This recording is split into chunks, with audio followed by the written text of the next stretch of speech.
Let's go back in time, shall we? Let's go to December 25th, 1996. What do you think could have happened on that day? Well, it's December 25th, so it would be Christmas. Christmas would happen. And what are we going to talk about today? We're going to talk about one of the most famous cold cases that I know of. I've never talked about it, and I've done a lot of research on it, but I wanna talk about JonBenét Ramsey. She died on December 25th, 1996. Her body was found December 26th, 1996, and there are so many questions that I have. We are literally talking about the original toddlers in tiaras, and to this day, the case is cold. So, without further ado, let's get spooky. Hi, everyone. I am DH Allycat. I am all things true crime, paranormal, weird, unexplainable, or just abnormal. I'm going to talk about it, off the wall stuff. And I have a micro YouTube. Micro. I'd love if it was a little bit more macro. So, if you would like to think about subscribing, leaving a comment, that would be fantastic. Today, I want to talk about JonBenét Ramsey. JonBenét Ramsey was just a 6-year-old little girl. She was brought up in Atlanta, Georgia. I can't believe she was 6 years old. She was 6 years old, and on December 26, 1996, her dead body was found in her parents' basement. Now, this video is going to be true crime. It's going to have SA. It's going to have violence against children. If this is not something that you can tolerate, maybe skip to my other off the wall videos. But today I want to talk about JonBenét Ramsey. There is so much to unpack, and the fact that it is still open just blows my mind. So let's go through the highlights. I'm actually going to use the tablet today. Can you believe that? I'm sorry if it's a little bit off, but it is what it is. I know you're not here for my purty face. Okay, on the night of December 25th, 1996, 6-year-old JonBenét Patricia Ramsey. Now, let's do a quick fun fact. Did you know that JonBenét was actually her father's name put together? I didn't know that. And her father's name was JonBenét Ramsey, but like JonBenét Ramsey, JonBenét Ramsey. So you put John and Benet, and then now you're calling him JonBenét Ramsey. And her middle name was Patricia. So her whole name was JonBenét Patricia Ramsey. Patricia's her mother's name. I'd always heard when people do that with their children that that's like some kind of narcissistic thing. I don't know if I believe that. I do believe it's a legacy thing. But let's keep going. JonBenét Patricia Ramsey was killed in her family's home at 755 15th Street in Boulder, Colorado. I know she was born in Atlanta, Georgia. Yes, she was. But the crime took place in Colorado. There's so much crime that happens in Colorado, just so you know. Like, we should cover what the heck is going on in Colorado. And so I'm going to name it that. What the heck is going on in Colorado?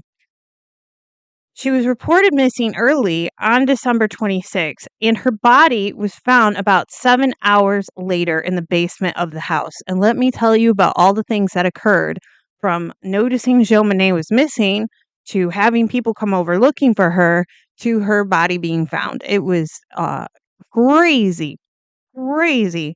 Her skull had been fractured. A garrote was tied around her neck. I don't know if I'm saying that right or not. Garrote? Grotte. I know it's French. Garrote, grotte. It's like two hard pieces of whatever you can get. I would say pencils would be a great example for right now. So, like, say you have two pieces of pencils and then you have a string, and then you put that around that person's neck, and then you just twist, almost like a tourniquet for killing people. Yes, this was tied around her neck. The autopsy determined that the cause of death was asphyxia by strangulation associated with craniocerebral brain trauma, and the case was ruled a homicide. The Polder Police Department initially focused on Ramsey family, particularly a handwritten ransom note found in the house, which investigators believe that had been written by JonBenét's mother.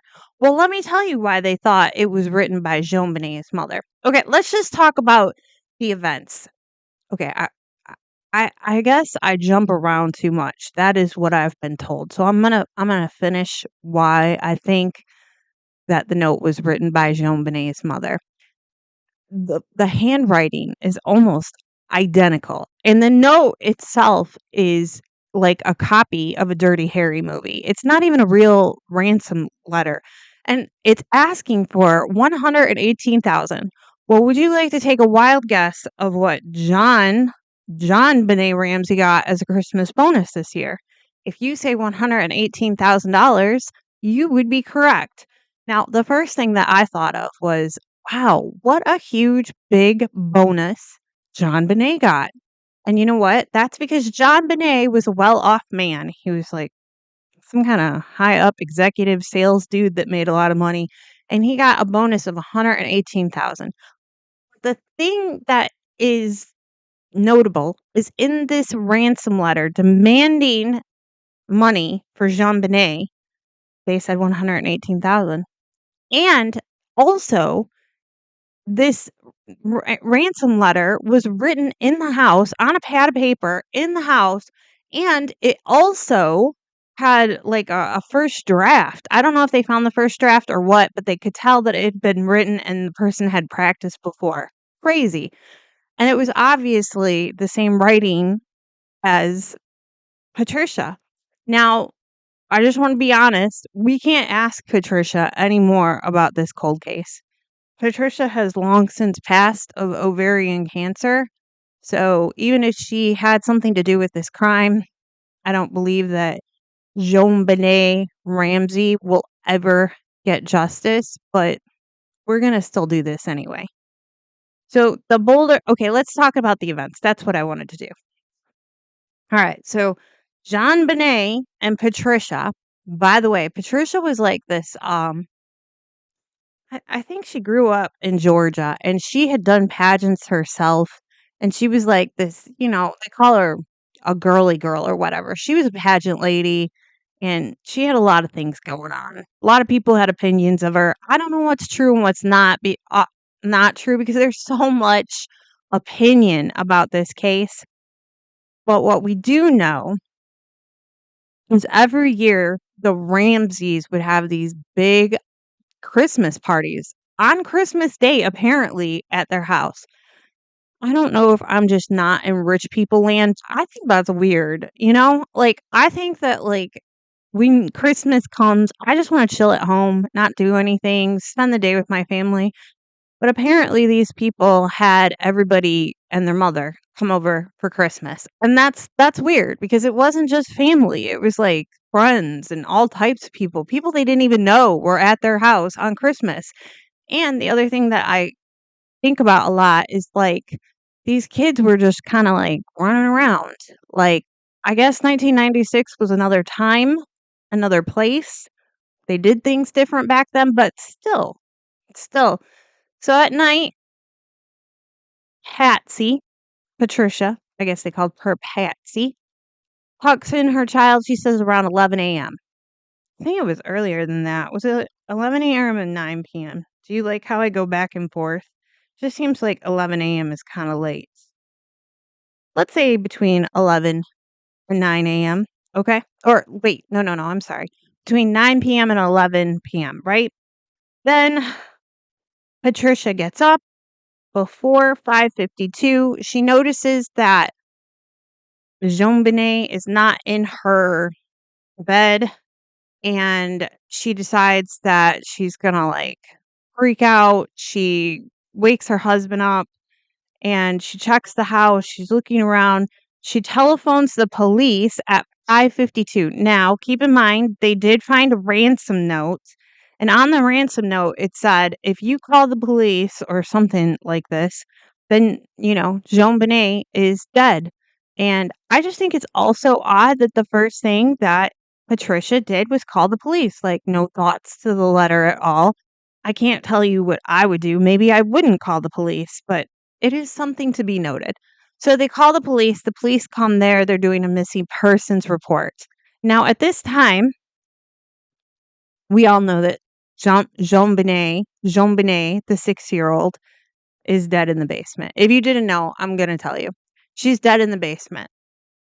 And while the police are doing the police report, the missing persons for this little girl, they are just going all over the place. I don't know if they ever thought about the fact that she could be dead, but no evidence was preserved.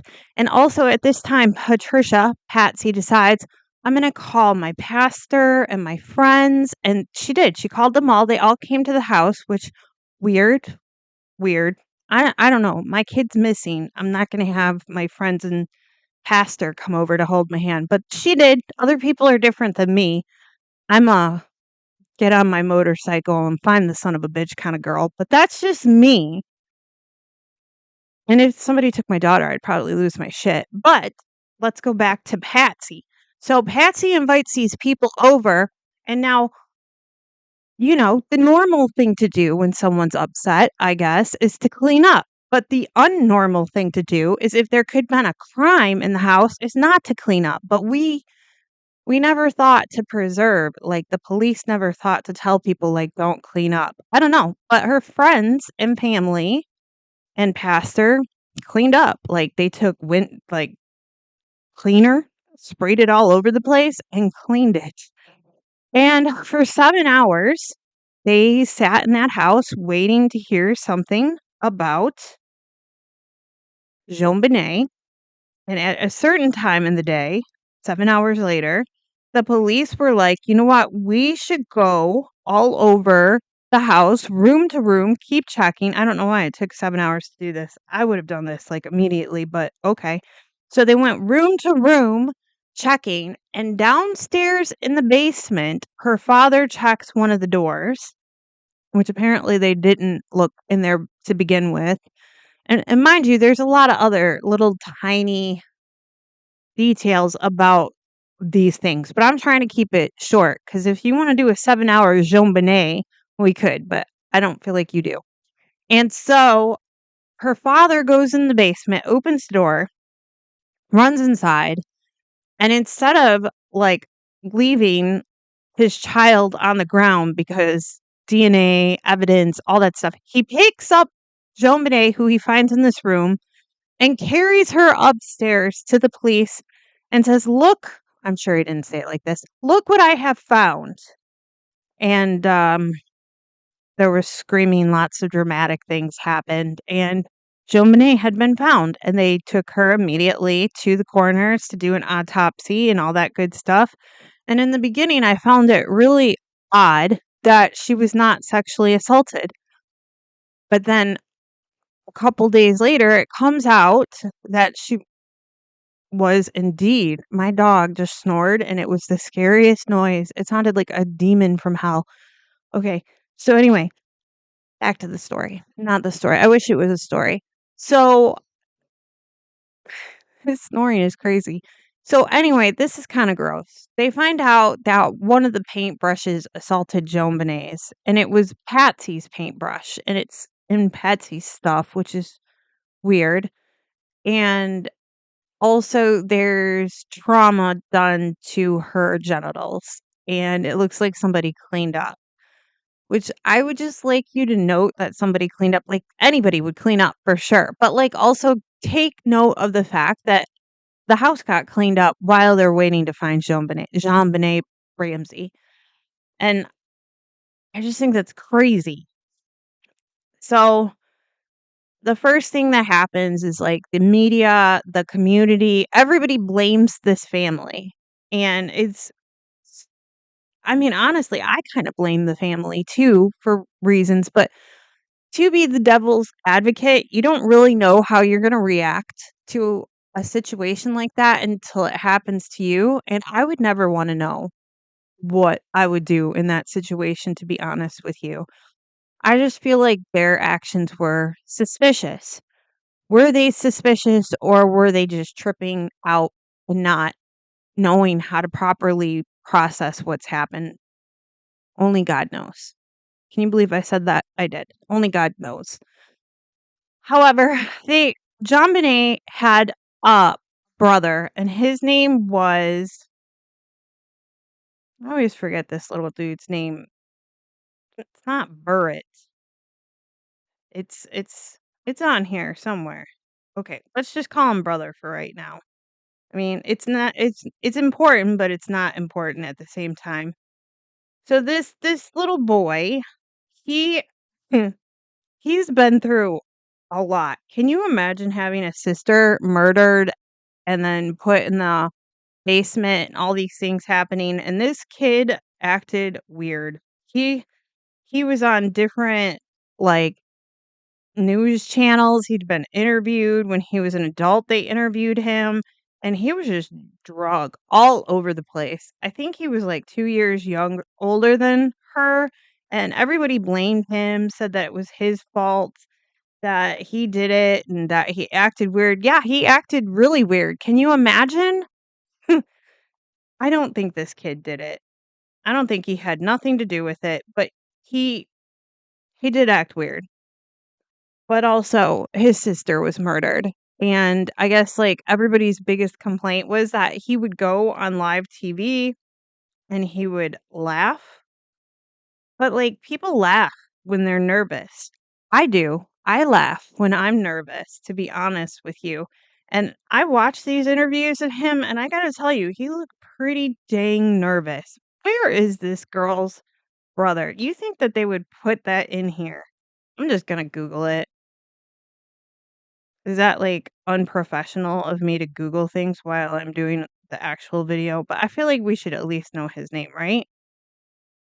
Alright, JonBenét's brother. I kinda felt bad for this kid. Alright, Bert. I was really close. I said Bert or something. He was 9 years old, so he was 3 years older than her, and it said, "Entirely cleared as a suspect by the Boulder District Attorney in 2008." Now just take a moment to think about that, okay? JonBenét was murdered in 1996 and he was cleared in 2008. So that means for 12 freaking years, this kid was investigated for his sister's own murder just to be found out that he was innocent. Take a tiny itty bitty moment to think about how much trauma, how much interviews, how much media, how much community speculation this kid had. And he had it, man. Okay, let's talk about the dad, JonBenét Ramsey. And then we'll talk about the should we talk about the mom first? Yeah, we should talk about Patsy. Patsy's an interesting person. Patricia Ann Ramsey was an American beauty pageant winner and the mother of JonBenét Ramsey, a 6-year-old child beauty pageant contestant who was found murdered in the Ramsey family. Patricia Ann Poe was born December 29th, 1956, in Parkersburg, West Virginia, the daughter of Nedra Ellen Ann and Donald Ray Poe, an engineer manager at Union Carbide. I just want to mention that Patsy's dad used to have money, but after JonBenét passed away, he didn't have money. I think that a lot of that money was used on attorneys and helping their family out because they were going through such duress. Patsy was 23 when she married businessman John Ramsey on November 5th, 1980. He had 3 children from his first marriage, Lucinda Pash, which had ended in divorce. I want to talk about his first marriage and his 3 children because that's also a little strange. Patsy, I'm not gonna look for her death. I already know she had ovarian cancer and she ended up passing away. Okay, can we talk about JonBenét Ramsey? And this is so important, please. I need to talk about this. All right. So the first thing that I noticed is this man, JonBenét Ramsey. He's had 3 wives. Mind you, he's 82 years old, so that is I don't know. I just feel like people, when they have money, the amount of marriages they have just goes 1, 2, 3. And this man has 3. This man had 3 wives. Can you imagine handling 3 different women? Till death do you part, unless you're JonBenét. Okay, his first spouse, Lucinda Pash. He married her in 1966, divorced her in 1978. Patricia Ann Poe, he married her in 1980. She died 2006. And then in 2011, 5 years after Patsy passed away, he married Jan Rose. That's not how you say her name. It's one of them French last names that I'm just going to hack to pieces. Let's just call her Jan. Jan. And he had 5 children. But, like, here's something that I did not know about John. When one of his kids with Lucinda, she was 22 years old and she got into a car accident and she passed away. And JonBenét is actually buried next to her in Marietta, Atlanta, which is one of Atlanta, Georgia, one of Atlanta, Georgia's suburbs. And I just think that's crazy. You lose one kid to a fatal car crash, and you would think that that would be it, but not for JonBenét. No, he had JonBenét, and if that man had nothing to do with this death, his child's death, what a tragic life. And I guess maybe I would marry 3 women too. I guess. Let's talk about JonBenét. In 1989, Ramsey formed the Advanced Product Group, one of the 3 companies that merged to become the XX Graphics. He became president and chief executive officer of Access Graphics, a computer service company that became a subsidiary of Lockheed Martin in 1991. In 1996, Access Graphics grossed over $1 billion, and Ramsey was named Entrepreneur of the Year by the Boulder Chamber of Commerce. Immediately following the murder of his daughter, he was temporarily replaced, so the company did not have to bother him about his business matters as he grieved, according to Lockheed Martin spokesman Evan Collum. But Ramsey returned to his job within weeks. I guess you can go back to your job within weeks. I personally think that I would be insane, but that's just me. I don't think I'd ever be right after that, but who knows? Ramsey told Barbara Walters in 2015 in an interview that the death of JonBenét and the ensuing investigation and cost of the case had drained his finances, and then the notoriety of the case made it difficult for him to find work. So I think he no longer worked with that the Lockheed Martin after, I think, 1997. I should have included that before I told you about so JonBenét ended up having problems financially because of attorneys and the investigation. Their entire lives were destroyed. And just think about that. One little party would completely change your life. And the reason that I wanted to talk about JonBenét is because it's still cold right now. And I just think that is insane. So they actually the thing is that in 2026, which is what it is right now, in June 2026, they had talked about how there was a possibility of them having new DNA, because if I think I told you about this, there was DNA on a paintbrush and on JonBenét's body, but they could never connect it to anybody, which I also think is really strange because, like, how can you not be able to find out who this DNA belongs to? But apparently that never panned out. So here we are in July 2026. Some things to note is that she was 6 years old and Patsy made her pageant girl. She did a lot of pageants. She won a lot of pageants. They did a lot of classes.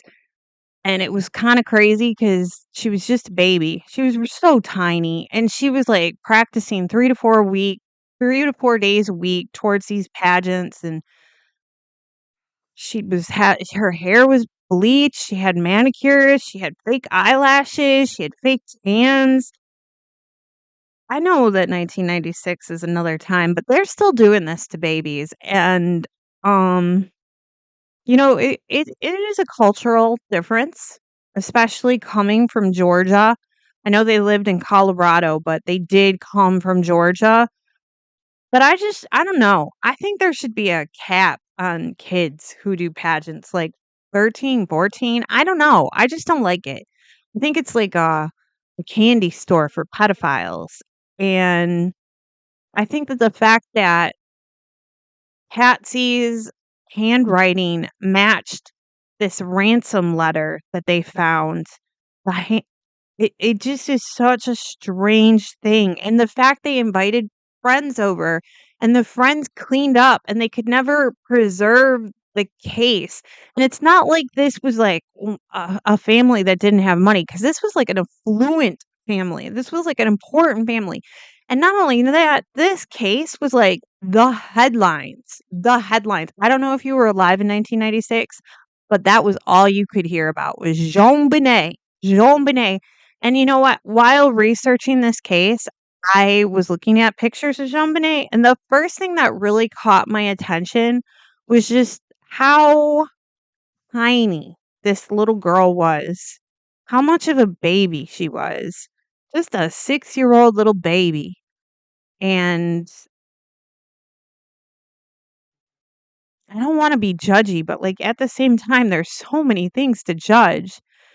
And I could talk about this case for hours and hours and hours and hours. I'm not gonna because I feel like you guys can I think I got the important parts, really. I really feel like there's so much more. There's lots of speculations, there's lots of theories. This is one of the most talked about cases that there ever were, and so many people have covered it, but, like, I covered what I thought was things that I don't understand. I don't understand how you can have complete strangers over your house on Christmas with your babies. I just don't understand that. Like, and also if you do that, why don't you have like a security guard or a babysitter or a nanny watching your kids so that like nothing like this should ever happen? But also like that family faced so much scrutiny and I can't tell you if they did it or they didn't. If they didn't do this, if the father and mother didn't have anything to do with it, they had one hell of a life. And I truly believe that the stress of losing her baby, Patsy, losing her baby, I think that that is really what helped her lose her fight with cancer. I just think it was too much. And, I don't know what happened. I don't. What do you guys think happened? Because I'm really curious. This is just one of the cases that has haunted me for a really long time. And I want to talk about it like deep dive, but like also I don't want to talk about it deep dive because like I just feel like I wanted to talk about those things. Tell me what you think. Also, tell me what cases you want me to cover. I'd love to know. Anyway, that's me, Detroit Alley Cat. I have told you the important parts that you need to know that I have noticed. And yeah, I think that you should have a wonderful day. I think you should stay safe and stay spooky. Subscribe, like, leave a comment. Remember this little micro influencer. My goal is to buy a lot of dog food and rescue a lot of dogs. Also, I got these reels. I don't know if you want to watch them or not, but they're my rescue dogs. You should give that a look. See?